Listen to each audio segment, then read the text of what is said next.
भरतू की बुआरी के भाई का नाम श्यामू था। श्यामू की बुआरी ने भी देखा देखी में अच्छी एजुकेशन के लिए बच्चे गांव के नजदीकी कस्बे में शिफ्ट कर दिए। अब वो देखा देखी में श्यामू से जिद करने लग गए कि स्कूटी ला दो। देहरादून में भरतू की बुआरी को देखो कैसे स्कूटी में चुआ चुआ बनी हुई है। भाई पूरे देहरादून में स्कूटी कुदाती है, बल एक हाथ छोड़ के स्कूटी चलाती है। श्यामू हिरानदा कॉर्पोरेटिव बैंक में संविदा पर चिपका हुआ था, जिसे भरतू के देहरादून निदेशालय में तैनात मौसा जी ने सोर सिफारिश करके पूरे लाख रुपए में लगवाया था। 10-12 हजार रुपए उसको भी वेतन मिल जाता था। उसमें भी 2000 बच्चों की स्कूल की फीस, 1000 रुपए ट्यूशन फीस, राशन पानी, कमरे का किराया। अब शहर में आकर तो खर्चे भी बढ़ गए थे। कभी करवा चौथ का खर्चा, कभी शादी की सालगिरह का खर्चा, कभी बर्थडे पार्टी का खर्चा। अब अगर पड़ोसी शादी की सालगिरह मना रहे हैं तो अड़ोसी की भी मजबूरी हो जाती है। गांव में तो सस्ता है, स्वादी पकौड़ी में ही निपट जाते थे, पर यहाँ केक से लेके गुब्बारे लाने में श्यामू की हवा तक टाइट हो जाती थी। खुद आज तक एक जोड़ी कपड़े तक नहीं ला पाया था। खुद पर खर्चा बस तंबाकू और खैनी का ही था। बोतल तो बैंक में भी कभी कभार 3-4 दिनों में नसीब हो जाती थी। जब किसी का लोन पास होता था तो बोतल भी वही पकड़ा देता था। इधर अब बीवी का स्कूटी के लिए घुसियाट करने से वो भी टेंशन में आ गया।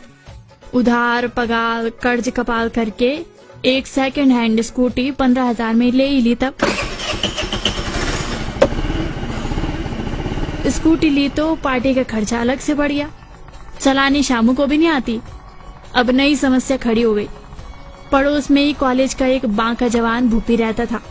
बीवी ने उसको सिखाने के लिए कहा तो वो चट तैयार हो गया।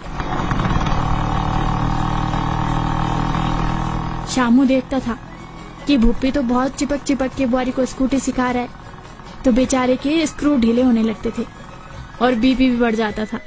कभी कभी तो उसका मन अनायास ऐसी कल्पनाएं करने लग जाता था कि कहीं भूपी मेरी बुआरी की भुक्की न ले ले, क्योंकि वो आए दिन अखबार में ऐसे कई सारे किस्से पढ़ता रहता था कि फलाना सिंह की बुआरी फरार। पर मजबूरी भी थी, बुआरी को स्कूटी जो सिखानी थी।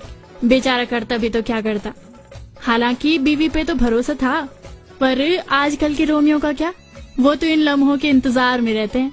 खैर, बीवी का थोड़ा बहुत हाथ साफ हो गया। मार्केट में चश्मे पहनकर स्कूटी कुदाने लग गई। अचानक एक दिन मारुति वाला स्कूटी ठोककर रफू चक्कर हो गया। बीवी तो सलामत थी, पर स्कूटी पर बहुत खर्चा हो गया।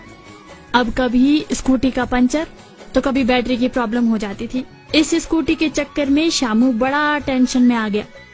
नई सरकारें आ गई तो संविदा वालों को हटा दिया गया। श्यामू की नौकरी भी चली गई। अब श्यामू का मन तो कर रहा था कि सांगड़े मारने की दवाई खा के दुनिया को टाटा बाय बाय कह जाए, सस्ती और टिकाऊ। पर बच्चों का ख्याल आ गया। गांव में अपने इष्ट देवता नरसिंह भैरव के थान में आया और प्रार्थना करने लग गया, हे भगवान, इस मुसीबत से पार लगा दे। मैं अगले सावन में तेरी पूजा करूंगा। अगले ही दिन श्यामू अपने कस्बे में लौटा और बोरी बिस्तरा पैक किया और गांव लौट आया।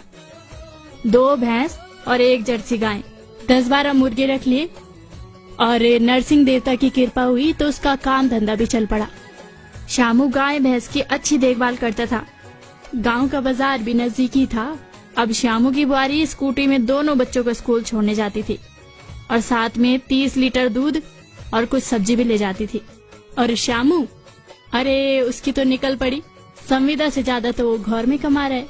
नरसिंह देवता की पूजा भी लगा दी, उनको धन्यवाद भी दे दिया और सुबह शाम दूध, मक्खन, घी, दही, हरी भुज्जी, मंडवे की रोटी खाकर टेंशन मुक्त जीवन जी रहा है। और हाँ, श्यामू ने भी एक और नई स्कूटी ले ली। तेरी धरती बुलानी थे, टूटी टूटी लगाने लगाने चा, बट्योने चा थे, लगाने चा, बट्योने चा।